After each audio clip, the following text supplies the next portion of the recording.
Well, Michael Waltrip was the guy to be reckoned with. It snowed a little, it rained a little, was awfully cold, and had some awfully good racing in the Pontiac Excitement 200. Tommy Kirkman has the highlights.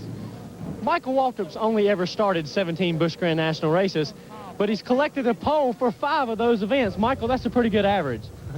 Yeah, we seem to have a lot of luck qualifying. We've won 2 races, too, and I'm pretty proud of that.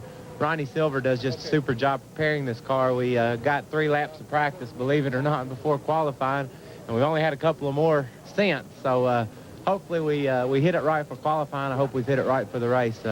Mike Pryor builds us some strong engines and enabled us to put this little Pontiac up front, and that's what we like to do. Once the race began, Waltrip had trouble keeping it up front. Outside pole sitter Kyle Petty got by Waltrip just 4 laps into the event and would pace the field for 86 laps around the 3/4 mile oval.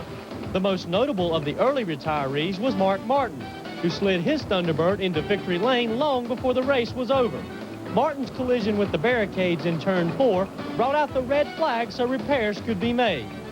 Dale Earnhardt, who started 16th, began making his way through the field after the red flag, and on lap 89 outmaneuvered Petty for the lead when Kyle got caught behind the slower car of Dana Patton. Earnhardt began to pull away from the field, vying for his 2nd straight Busch win. But on lap 105, the blackened skies of Richmond gave way to a mix of rain and snow, and for the 2nd time, the race was halted.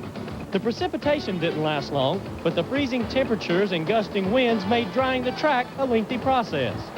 But finally, after a wait of over 2 hours, the drivers once again climbed aboard. As soon as the cars took the yellow flag to continue drying the track, everyone pitted to tighten up the cars and take on new tires for the now green racing surface. When racing continued, it looked as if Michael Waltrip's crew did the right adjustments, and his Pontiac, nicknamed the Jet, took the lead on lap 124.